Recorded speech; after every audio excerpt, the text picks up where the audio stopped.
దుబాయ్కి వెళ్ళి మేము మధ్యలో ఈ బుర్జ్ ఖలీఫా అనబడేటువంటి ఆ చోటుకి వెళ్ళామన్నమాట. అంటే ప్రపంచం చాలా ఎత్తైన టవరు. అక్కడ బాగా లేట్ అయిపోయింది. ఎటు ఉన్నాం కదా, మేము ప్రార్థన అయిపోయిన 9 తర్వాత వెళ్ళాము అక్కడికి. అక్కడి నుంచి వచ్చేసరికి 1 గంట, అది చూసుకొని వచ్చేసరికి 1 గంట. అక్కడి నుంచి వస్తున్నప్పుడు లాడ్జ్ దగ్గర మేము దిగాల్సినటువంటి చోటు మమ్మల్ని దించారు. మేము లోపలికి వెళ్ళేటప్పుడు ఒక ఆమె ఎంత ఫ్రీగా 12:30 to 1 o'clock ఒక స్త్రీ హ్యాండ్ బ్యాగ్ వేసుకొని సెకండ్ షిఫ్ట్ 11 గంటలకు బహుశా 12 గంటలకు అయిపోయింది, ఆమె డ్యూటీ తెలియదు. ఆమె హ్యాపీగా ఇంటికి రోడ్డు వారిని నడుచుకుంటూ వెళ్ళిపోతుంది. కార్లు తిరుగుతున్నాయి, అక్కడ 2 వీలర్స్ ఉండవు, ఓన్లీ కార్సే. నేనున్న వారం రోజుల్లో నేను చూసిన 2 వీలర్ 2, అది జొమాటోవి, అన్ని కార్లే ఉంటాయి. ఆ టైంలో ఒక స్త్రీ పైపెచ్చు ఆమె బుర్ర వేసుకోని లేదు, ఒక ఫారెన్ లేడీ మిద్ది వేసుకుని ఆమె రోడ్డు మీద నడుచుకుంటూ వెళ్తుంది, ఫోన్లో మాట్లాడుకుంటూ. అన్ని కార్లే, ఎవరైనా లాగేసి కార్లో వేసుకుంటే మన భారతదేశంలో జరిగేది అదే. కానీ అక్కడ ఏ చిన్న ఇన్సిడెంట్ జరిగినా ఇమీడియట్ గా ప్రొద్దన వాణ్ణి తీసుకొచ్చి ఊరు నడి వీధిలో చంపేస్తారు. కామెంట్ చేసాం అనుకోండి, వాళ్ళెందబ్బా అని మనం అంటారు చూడండి, కోడి మీద కుక్కడి మీద తిట్టి కడతావా చీరా, ఇది కోడి చీర కడుతుందా, అట్లా దొందరతో మాట్లాడుతూ అన్నాం అనుకోండి.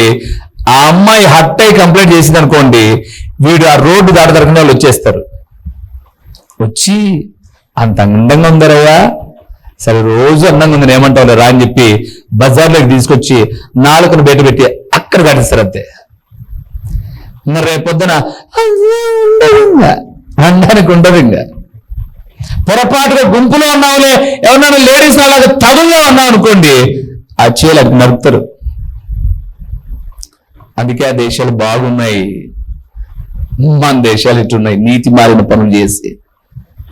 రెండోది అక్కడ అన్నాడు, సమాధానంగా ఉండాలనే ఆకలి, అది సంఘం అంటే. అదే అక్కడ అన్నాడు, దేవుని రాజ్యము భోజనము పానము కాదు, కానీ నీతియు సమాధానము పరిశుద్ధాత్మ యందలి ఆనందం. ఇటుకు వచ్చి ఒక ప్రభువులో పాలు పొందిపోవడం కాదు, నీతిగా బ్రతకడం, సమాధానంగా జీవించడం. దేవుని బిడలమైన మనం యేసుతో కలిసి, ప్రభువుతో కలిసి ఆ పెండ్లి విందులో భోజనం చేయాలి అని అంటే, మొదటిది ఆత్మలను రక్షించాలనే కోరిక, ఆకలిగా ఉండాలి. రెండవది నీతిగా బ్రతకాలి, సమాధానంగా బ్రతకాలనే ఆకలి ఉండాలి. మూడో విషయానికి వద్దామా? 23వ కీర్తన 23:5. నా శత్రువుల ఎదుట నీవు నాకు భోజనము సిద్ధపరచదువు, నూనెతో నా తల అంటి ఉన్నావు, నా గిన్నె నిండి. మూడవది మనకుండాల్సిన ఆకలి ఏంటంటే, శత్రుత్వముతో బ్రతకకూడదు అనే ఆకలి ఉండాలి. శత్రుత్వముతో బ్రతకూడదు. ఈ రోజుల్లో ప్రస్తుత దినాల్లో కదండి, ఒక కుటుంబము కలిసి ఉండాలి, ఒక భార్య భర్త కలిసి ఉండాలి. ఇది చేసి ఇది హెచ్చరించే పాస్టర్ గారు ఎవరండి మీకు? ఈ పాస్టర్. మరి నువ్వేమింటున్నావు?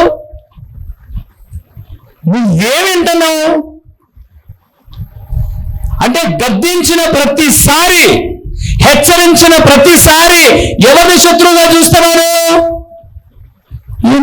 ఏం తప్పుడు పనులు చేశాను, ఏం తప్పుగా బ్రతికాను, ఏం తప్పుగా బ్రతకమని చెప్తున్నాను మిమ్మల్ని. శత్రుత్వం వద్దురా బాబు అని చెప్పేశానంటే జటిపతి. భార్యాభర్తలు ఏమ్మా పెళ్లికి వస్తున్నారంటే, నిన్ను ఎక్కించుకొని రావాలన్నా నేను, భర్త అంటాడంట భార్య, నిన్ను ఎక్కించుకొని రావాలన్న బండిలో. ఆమెను ఎక్కించుకోదురా, బెంగళూరుకి వెళ్ళి కేరళకు టెనుస్కొని ఎక్కించుకొని రా, అక్కడికి వెళ్ళి బండి వేసుకొని ఆడుంటుంది ఆమె, ఏదో సినిమా తీసింది బాగా, ఆమెను ఎక్కించుకొని తిరుగునాయనా. అరే భార్యతో కాపురం చేసి 2-3 పిల్లలు కన్నారు, కుటుంబ జీవితం నడుస్తోంది, నిన్ను ఎక్కించుకొని తిరగాలనా, నువ్వు పక్క నుండి తిరగాలనా? ఎవరన్నా శత్రుతో మీరు ఏమంటున్నారు వాక్యం? మీరే చెప్పండి. మనం వినేది చేసేది ఏమైనా ఉండద్దా? ఇంట్లో ఎప్పుడు రగడే. గాడికి వచ్చినావు, చర్చి కడిపించు, చర్చి కాడి నుంచి వచ్చేటప్పుడు ఈ ఖర్చు పడింది, చర్చిలో పడింది, చర్చిలో పడింది కాబట్టి సరిపోయిందిలే. మీ అమ్మలు వచ్చినారా? వాళ్ళ అమ్మలు స్థిరమైంది. మీ అమ్మలు ఎప్పుడు ఇలా నీకు? మీ అమ్మగారింటి వెళ్ళినప్పుడు ఎప్పుడైనా తెచ్చుకోలేము? మీ అన్న మీ అమ్మల దగ్గరికి వెళ్ళినప్పుడు ఎప్పుడు తెచ్చుకోరా? అవునండి, ఆడపిల్ల వెళ్ళింది, నువ్వు ఎప్పుడు ఇదే శత్రుత్వమేనా? ఎప్పుడు ఇదే శత్రుత్వమేనా?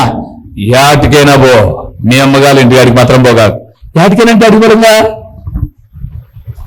అంటే అప్పుడు మీరు ఒక పని చేయాలా, యాటికైనా పో, మీ అమ్మగారి ఇంటికి మాత్రం పోగాకన్నప్పుడు ఇమ్మీడియట్ గా మీరు పోలీస్ స్టేషన్ అడుగుచోవాలా. అప్పుడు తిక్క తిరిగి ఈపులు వాస్తే అప్పుడు సెట్ అవుతుంది అనమాట. ఏదో పెళ్ళైన 1-2 ఏళ్ళు కొత్తలో అర్థం చేసుకోక అపార్థాలు చేసుకొని భార్యాభర్తల మధ్య మనస్పర్ధలు, కుటుంబాల మధ్య గొడవలు అంటే ఇట్స్ కామన్. అర్థం చేసుకోవడానికి టైం పడుతుంది. 5 ఏళ్ళు 10 ఏళ్ళు 15 ఏళ్ళు కాపురాలు చేసుకుంటూ ఒకరి తర్వాత ఒకరు దబేల్ కని ఇంత కాలం అయిపోతున్నా ఆడికి వచ్చినావు. ఈసారికి నన్ను అడిగితే ఎవరన్నట్టుంటే కానీ ఆడపిల్లలు యాడికి పోయి వచ్చినావనంటే కానీ చర్చికి పోయి వచ్చినారు కానీ పోలీస్ స్టేషన్ వచ్చినానండి. ఎస్ఐ సార్ లేడు, 4 గంటలకు మళ్ళీ రమ్మన్నాడు, అప్పుడు మీరు అందరూ కలిసి రావాలంటే వాటికి ఏం చెప్పండి? దూలు చేస్తుంది బాగుంటుంది.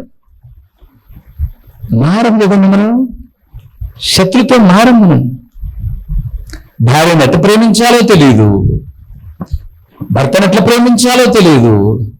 ఏమంటే ఒక మాట అంటానండి నేను సందర్భానుసారంగా. అందుకే ప్రతి ఇంట్లో ఒక ఆడపిల్ల పుడితే తెలుస్తుందండి ఆడబిడ్డ గోడులు. ఇంట్లో ఆడపిల్లలు ఉండేది మనకు తెలుస్తాయి, విలువలు తెలుస్తాయి. శత్రుత్వం శత్రుత్వం శత్రుత్వం ఒకరు చూపి ఇందాక చదివాం కదండి, ఒకసారి వద్దాం. రాజుల 2వ గ్రంథం 6వ అధ్యాయము. రాజుల 2వ గ్రంథము 6వ అధ్యాయము 21 నుంచి 23 వరకు చూద్దాం. అంతటి 21 నుంచి 23 వరకు. అంతటా ఇశ్రాయేలు రాజు వారిని బాగా తీక్షణంగా చూసి, నాయనా వీరిని కొట్టుదునా, దొరికినారు నాయన ఇల్లు కొట్టుదునా అని పాస్టర్ గారిని అడగగా, ఎవరిని అడిగాడు? పాస్టర్ గారిని అడిగారు. ఏమని? ఇన్ని రోజులు వీళ్ళు శత్రువుగా ఉన్నారు, ఈ రోజు మన దేశానికి వచ్చి మట్టి నడివీధిలో దొరికారు, ఏం చేయమంటావు పాస్టర్ గారు అన్నారు. ఈ వాక్యం చదివే కుటుంబాలలో తప్పును తప్పు అని ఒప్పును ఒప్పు అని చెప్తున్నానే తప్ప, నాకు మీ కుటుంబాలు ఎట్లా పోతే నాకేమండి? వాక్యం చెప్పే సేవకునుకున్న బాధ్యతవి.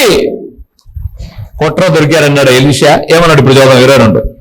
కొట్టుదనా అని అడుగగా అతడు నీవు వీరిని ఏం చేయద్దు, ఎవరినైనా చెప్పినారు కొట్ర పెళ్ళాన్ని, కొట్రని పెళ్ళాన్ని, మీరు పెళ్ళాన్ని కొట్టుకోనరా అని చెప్పినాను ఎవరికైనా ఎప్పుడైనా?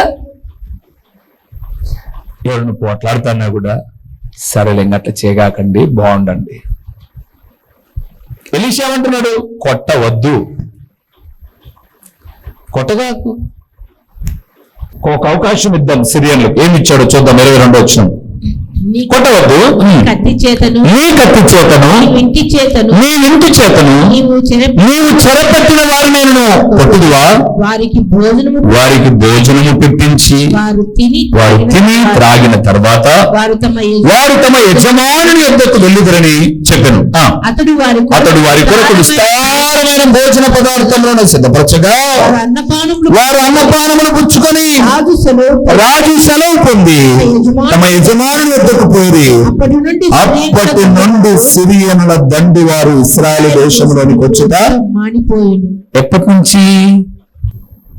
భోజనం చేసిన సహవాసం చేసినప్పటి నుంచి, భోజనం దేనికి గుర్తు? సహవాసానికి గుర్తు. ఒక్క సహవాసం కలిగి ఉన్నప్పుడు ఏముండకూడదు? కొట్టుకోవడాలు, శత్రుతో వద్దు. ఇది మీకు చాలా మాటలు చెప్పాను. ఎలీషా ఆ ఊర్లో ఉన్నాడు, ఇశ్రాయేల్ రాజు అక్కడ ఉన్నాడు. సిరియనుడు ఆ పట్టణాన్ని పట్టుకోవాలని చెప్పేసి వస్తున్నాడు. మీకు తర్వాత రాజుల మొదటి గ్రంథం తర్వాత వెళ్ళండి, మీరు చదవండి. 20వ అధ్యాయం 22వ అధ్యాయానికి వచ్చేసరికి ఇశ్రాయేలు రాజు అయినటువంటి ఆహాబును చంపమని సిరియనులను పంపించారు.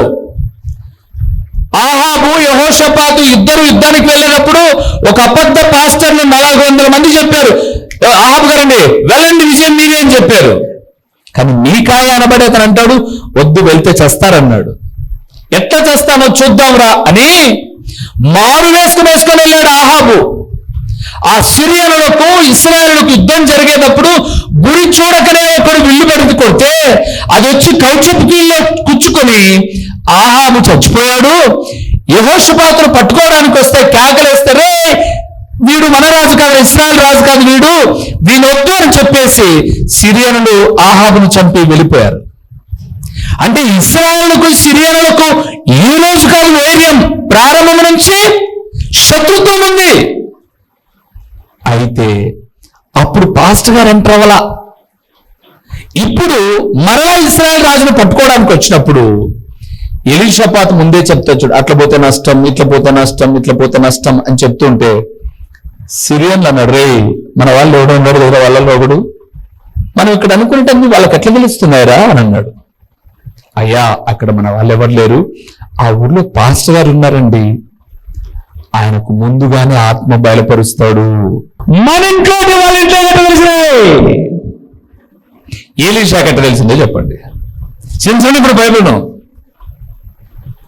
అంటే ఎలీషాకు సిరియను దండులో నుంచి ఒకడు వచ్చి ఎలీషా పాస్టర్ గారండి మా వాళ్ళందరికీ వచ్చానారండి అని చెప్పింటే అప్పుడు పోయి పాస్టర్ చెప్పాడు రాజుకు. కొన్ని మీరు ఇంట్లో ఏమేమో అనుకొని ఇటుకు వస్తారు, ఆ రోజు అదే వాక్యం చెప్తారు. మీరేమనుకుంటారు, అరే క్వశ్చన్ పేపర్ లీక్ అయింది పాస్టర్. క్వశ్చన్ పేపర్ ఏం లీక్ అయ్యారా దరిద్రులారా? దేవుని ఆత్మ చెప్పేటప్పుడు అవి బయటకు వచ్చినాయి అంతే. క్వశ్చన్ పేపర్ మీరు రాయాలి, లీక్ కాలేదు, పబ్లిక్ పరీక్ష కాదు. ఎలీషాకి ఎట్లా తెలిసింది? దేవుని ఆత్మ. అయితే ఇప్పుడు ఎలీషానే కొడదాం రాని వచ్చారు. బాగా వినండి. ఇప్పుడు సిరియన్లు ఏమనుకున్నారంటే ఇశ్రాయేల్ రాజును వద్దుంగా, రాజు సంగతి తర్వాత చూద్దాం, కోడళ్ళ అత్త సంగతులు తర్వాత చూద్దాం, ముందు పాస్టర్ను పడుకుందాం ఇంటికాడికి వచ్చారు. అప్పుడు పనివాడు పొద్దున్న లేచి పాస్టయ్య ప్రార్థన ఏందని బయటికి వచ్చింది మా పాసమ్మ.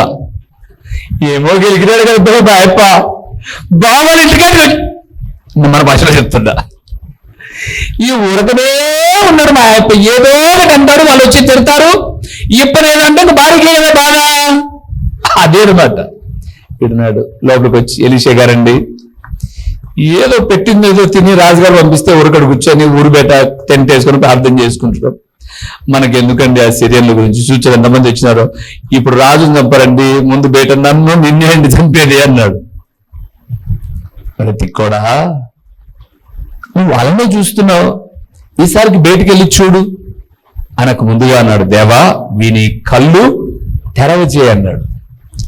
వీడు బయటకు వచ్చి చూస్తే సిరియన్లేమో ఇక్కడున్నారు, వాళ్ళ చుట్టూ ఉన్నటువంటి వాళ్ళు అగ్ని రథాల మీద ఉన్నారు.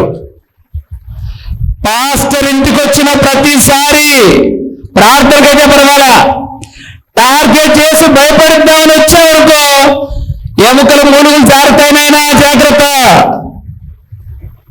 కోత పడుతుంది జాగ్రత్త. నేనేం కథలు చెప్పట్లే, మీకు తెలుసు జీవితంలోని సత్యాలు. నేను మీ బాగు కొరకు గద్దించే వాళ్ళమే తప్ప మీ మీద శత్రుత్వం పెంచుకునే వాళ్ళం కాదు మేము. ఇప్పుడు వాక్యం చెప్పాను, మీకు ఎవరికైనా సూటిగా తగిలింటే బయటకు వచ్చిన తర్వాత అన్నా వాక్యం బాగా చెప్పారు, కొంచెం మా మనసుకే కష్టంగా అనిపించిందంటే దానికి మానడా నీకే కాదు అంటానా నేను. ఏమంటాను, అట్లానమ్మా మంచిదే కదమ్మా, దేవుని వాక్యం విన్నారు, ఏదైనా లోపాలుంటే సరి చేసుకోవడం మంచిదే, దాన్ని ప్రార్థన చేస్తాను. మీరు ఎదురు వచ్చినాక, ప్రభువా ఈయనకు నొప్పి తగిలిందంట, నాకు ఇచ్చు ప్రభువా అంటానా నేను? ఏమని ప్రార్థన చేస్తా? ఈ బిడ్డను దీవించు ప్రభు. మమ్మల్ని కొడతాన్నా మేము చేసే ప్రార్థన అంటే దీవించు ప్రభువా. ఇంకేం కావాలి మీకు? ఎలీషా శిష్యుడు బయటకు వచ్చి చూసేసరికి సైన్యం ముందు ఈటలు పట్టుకుని వాళ్ళు నిలబడుకుంటే వాళ్ళ వెనకాల అగ్నిరథాలు ఉన్నాయి అన్ని. అప్పుడు అన్నాడు, దేవా వీళ్ళందరికీ అంధత్వం కలిగి అన్నాడు. ఈటలు పట్టుకో అన్నారు. అందరికీ రేయి చీకటి కాదు, పగల చీకటి వచ్చింది. ఇప్పుడు వచ్చి దేవుడు ఇశ్రాయేలు రాజుతో చెప్పాడు, రా ఇంకా సైన్యం పిలుచుకొని రా అన్నాడు. సైన్యం పిలుచుకొని వచ్చిన తర్వాత వీళ్ళందరికీ ఏం కనపరాలే. అన్నా ఇజ్రాయెల్ దేశానికి పోవాలన్నా, అవును అబ్బాయి దారి చూపించు అని అన్నాడు. నేను పిలిచిపోతారా అన్నాడు. ఎట్లో సభ్యు దారి తప్పించి దారిలో పిలుచుకుపోతే చాలు అని చెప్పి. ఎందుకు ఇంత బాధ అంటే వీళ్ళు శత్రువులు వచ్చేటప్పుడు పడిపోయేటట్టుగా గుంతలు తగినారు. మీరు అధ్యయనం చేస్తే గుంతలు తగినారు అంటే వాళ్ళు పరిగెత్తుకుంటూ వచ్చినప్పుడు, శత్రువులు చెప్పి పరిగెత్తుకుంటూ పైన చూసుకుంటూ వచ్చినప్పుడు గుంతల్లో దబాలు పడాలని. ఇప్పుడు ఈ సిదేవుల బాధ ఏంటంటే ఆ గుంతలో పడుకోకుండా యాటికోసారి పిలుచుకుపోతే సారని పాండా అని ఇచ్చినారు. అందరినీ చేయబట్టుకొని వచ్చి చక్కగా తీసుకొని వచ్చి పూలంగల కాడ సెంటర్లో నిలబెట్టేసి, ప్రభువా విని కళ్ళు తెరిచి అన్నాడు. కళ్ళు తెరవబడ్డాయి. చుట్టూ సైన్యం ఉంది, ఊరు వాళ్ళంతా ఉన్నారు. ఎట్లుంటుంది పరిస్థితి? ఒక ఊరు పాలెగాడంట, మరొక ఊరికి పశువుల పోలేగాడు. ఈ ఊర్లోకి రానంత వరకు ఎవరైనా మనం బాగా పరాక్రమశాలే. ఊర్లోకి వచ్చిన తర్వాత పల్లెలు దాటిపోయానిచ్చేవాళ్ళు కదా అప్పట్లో. ఇప్పుడు సెంటర్లో ఉండగానే ఇశ్రాయేలు రాజుకు ధైర్యం వచ్చేసింది. పాస్టర్ గారండి చిక్కారు కదా, అందరినీ కొట్టమంటావా అన్నాడు. అందుకే కదా పిలుచుకొచ్చింది అన్నాడు. ఆయన ఏమంటున్నాడు? వద్దు నాయన, అన్నం పెట్టి పంపు అన్నాడు. వీళ్ళకెందుకు దండగా ఇంట్లో చెప్పడం మనల్ని అందా. ఊళ్ళకి అందరికీ రాజు చాటింపేశారు, భోజనాలు చేయండి అని అన్నాడు. ఎవరింట్లో తెగాల్సిన నాటుకోళ్ళు వాళ్ళింట్లో, ఇంట్లో తెగాల్సిన మేకపోతులు, యాపోతులు, అన్ని పోతులు తెంపి ఇంటింటికి పిలిచి భోజనం పెడతారు. రాన్నా భోజనం చేద్దు రాన్నా అని పిలిచి పెడుతుంటే వాళ్ళు భోజనం చేసిన తర్వాత అన్నారు, ఇశ్రాయేలు దేవుడు ఎంత గొప్ప దేవుడు రా, చిక్కినోళ్ళని చంపుకోకుండా భూపెట్టి పంపుతున్నారంటే ఊరోళ్ళు ఇలాంటి వాళ్ళ మీద కరమణం వచ్చింది. నాట నుండి చెప్పండి, సిరియనుల దండు ఇశ్రాయేలు దేశంలోనికి వచ్చుట మానిపోయెను. ఇంట్లో కలిసి భోంచేసేది, బయటకు వచ్చి పోట్లాడుకునేది. ఏ ఆకలి ఉందిరా మనిషికి? ఏది దేవుడు కోరుకుంటున్నది మనం చేస్తున్నది ఏంటి? ఏం చేస్తున్నాం మనం?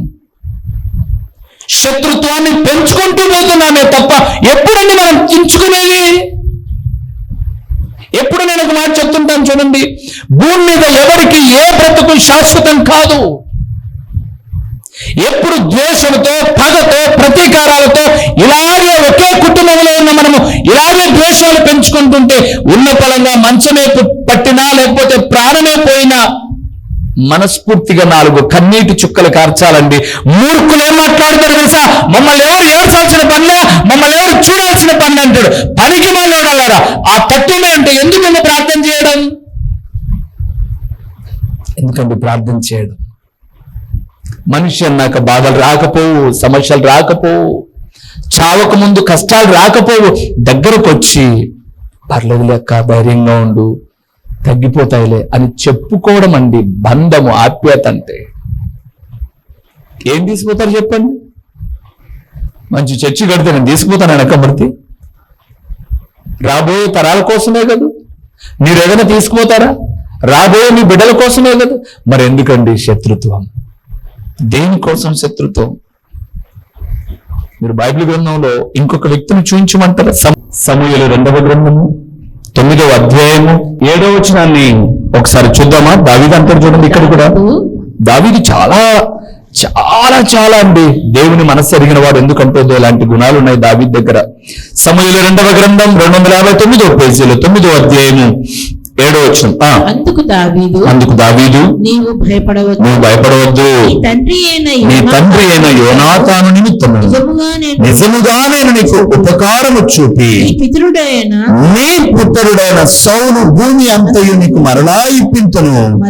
మరియు భోజనం అనే మాటలు ఉంటాయి. ఈరోజు నీవు సదాకాలము నా బల్ల యొద్దనే భోజనము వచ్చేది. ఎవరండి? వీరుడా, ధీరుడా, బలశూరుడా, 2 కాళ్ళు లేని కుంటివాడండి. ఆయన పేరు మెఫీబోషెతు. రాజు కాగానే, దావీదు రాజు కాగానే యోనాతానును బట్టి, నా స్నేహితుడైన యోనాతానును బట్టి ఉపకారము చూపడానికి యోనాతాను అన్నాడే కానీ దావీదు ఇంకో మాట అన్నాడు. మీరు మొదటి వచనం చూడండి, 9వ అధ్యాయంలో, యోనాతానును బట్టి నేను ఉపకారము చూపుటకు సౌలు కుటుంబములో ఎవడైనా కలడా అని దావీదు. ఏం బుద్ధండి! తాను కడుపున పుట్టిన వాళ్ళు ఉన్నారా కాదు అడుగుతున్నది. సౌలు కుటుంబంలో ఎవరండి సౌలు? నిత్యము ఇంట్లో నీకోకుండా అడవుల తరిమినోడు. తరిమిన వాడి పిల్లలు ఎవరైనా ఉంటే చెప్పరా? అది ఎక్కడైనా దాంకొని ఉన్నారేమో, పిలిచి భోజనం పెడదాం. అయ్యా, లుదేబారు, పచ్చిక లేని చోటు అని అర్థం. లుదేబారు అంటే సారవంతము కాని చోట శపితమైన జీవితాన్ని జీవిస్తున్నాడయ్యా సౌలు మనవడైనటువంటి మెఫీబోషెతు అంటే. అరే, అక్కడెందుకున్నాడు అతను? పిలిపించండి అన్నారు. అందరూ రాజు యొక్క బల్ల దగ్గరికి భోజనానికి వచ్చేటప్పుడు టీవీగా నడుచుకుంటూ వచ్చి వారి వారి స్థానాల్లో కూర్చుంటే మెఫీబోషెతు కట్టెలు పెట్టుకొని కుంటివాడండి, కుంటుకుంటూ వచ్చి కూర్చోవాలి రాజు ఎదుట. కానీ అన్నాడు, మెఫీబోషెతు బాగున్నావా? ఆ మాట చూస్తాండి నిజంగా ఏడిపోస్తుంది. పిల్లలు 8వ వచనం అంటాడు, నమస్కరించి చచ్చిన కుక్క వంటి వాడనైనా నా ఎడల నీవు దయ చూపుటకు నీ దాసుడునగు నేను ఎంతటి వాడనండి. ఏం మాట్లాడండి మెఫీబోషెతు. దేవుడు ప్రతి దినము వాక్యము ద్వారా నిన్ను పిలుస్తూ నిన్ను ఎంతగానో వెనకట్టలేని దీవెనలతో తృప్తిపరుస్తుంటే ఎప్పుడైనా అన్నవారు దేవుతో చచ్చిన కుక్క లాంటి వాడయ్యా, ఒక జత బట్టలు ఒంటి మీద సరిగా అలాగ వచ్చిన నా జీవితాన్ని నీ బల్ల అనే దేవుని సంఘములో కూర్చుంటే ఎంతగానో దీవించావయ్యా, నా కుటుంబంలో ఎవరికి లేని ఆధిక్యత ఇచ్చావని కన్నీటితో ఆయన పాదాలు కడగవలసిన ఆయన బిడ్డలమైన మనం 10 రూపాయలు జోబు నిండేసరికి కొన్ని మదనెక్కి దేవుడంతా సేవకుడంతా అనే స్థాయిలోకి వస్తున్నారంటే ఏమైపోతుందండి? రాబోయే తరం ఏమైపోతుందో అర్థమవుతుందో? సౌలును దేవుడు గాడిదను ఎత్తుకోవడానికి వెళ్తే మహారాజుగా చేస్తే గర్వముతో విర్రవీగినందుకు వాడి కొడుకు ఎక్కడున్నాడో చూడండి, మనవుడు ఎక్కడ బ్రతుకుతున్నాడో చూడండి, లోదేబారులో బ్రతుకుతున్నాడు. దావీదు జాలి కలిగిన వాడు కాబట్టి తిరిగి తెచ్చి బల్ల దగ్గర కూర్చోబెట్టుకొని నీ ఆస్తులన్నీ నీకు ఇప్పిస్తాను మెఫీబోషెతు, హ్యాపీగా బ్రతుకునైనా నువ్వు అని అన్నాడు. దావీదుకే అంత దయ ఉంటే నీలో ప్రేమ అనబడేటటువంటి విత్తనం ఉండి అది మహావృక్షముగా ఎదుగుతూ పెరుగుతూ ఉంటే నీ బిడ్డలను, నీ మనవలను, నీ మనవరాలను, నీ సంతానమును నా దేవుడు ఎప్పుడు విడిచిపెట్టడు. అతిశయపడమాకండి, మన వరకే చూసుకోమాకండి జీవితాన్ని. మనం చేసే మంచి మన పిల్లలకు కూడా దీవెన కలిగే రీతిగా ఉండాలి. అందుకే శత్రుత్వం ఉండకూడదనే ఆకలి ఉండాలి. మళ్ళా చెప్తాను, మీరెవరిని శత్రువులుగా చూడమాకండి. వాళ్ళు మిమ్మల్ని చూడండి, పర్లా, వాళ్ళు మిమ్మల్ని చూడండి, మీరు మాత్రం ఎవరిని శత్రువులుగా వద్దు. మిమ్మల్ని చూడనిలే, మీరు ధైర్యం పడితే పోతుంటే అన్నీలే మీరు అనుకోవాలి. నా సేవలోకి వచ్చిన తర్వాత నేను నేర్చుకున్నది ఏంటంటే, ఒక్కొక్కసారి ఇంట్లో నుంచి బయటకు వచ్చినప్పుడు ఉమ్మి వేద్దామని వస్తా. ఎక్కడికి? ఆ కాంపౌండ్ గోడ దగ్గరికి వస్తా. ఆ లోపల ఎవరో మన చర్చి వాళ్ళు కానీ ఇంకా ఎవరో ఒకరు పోతుంటారు, ఉమ్మను పెట్టుకుని పక్కకు వచ్చా. ఎందుకంటే అప్పుడు నేను ఉమ్మినా కూడా ఏంటి ఆయన ప్రార్థన చేసేది, మేము పోతాంటే ఎంగిలిమ్మినాడు అనే మహానుభావులు తయారయ్యారు ఇక్కడ. ఇంకా డైరెక్ట్ గా మనిషి పోయినప్పుడే తూ అన్నామనుకోండి, ఇంకెటుంటది? అందుకే మీరెవరిని శత్రువులుగా చూడమాకండి, మిమ్మల్ని ఎవరైనా చూడండి. ప్రభుకి అప్పగిచ్చండి. యెహోవా ఇరే, నువ్వే చూసుకో ప్రభు, నాకేమొద్దు. వాళ్ళు ఉమ్మితే మేము ఉమ్మలేము, మేము ఆకేసుకొని ఉమ్ముతామంటే అనుకో, నేలకు వచ్చాడు బిడ్డ, జాగ్రత్త. వాడు ఒట్టెంగిలిగినాడు, నేను అంటు ముందు ఆకేసుకొని ఉమ్ముతా నేను అనుకో, ఎందుకబ్బా ఇవన్నీ లేనిపోంటివి? కొంత ఓర్చుకుంటే అన్ని సరిపోయాయి. చెప్పండి, మొదటి ఆకలి ఏంటి? ఆత్మల రక్షణను గూర్చిన.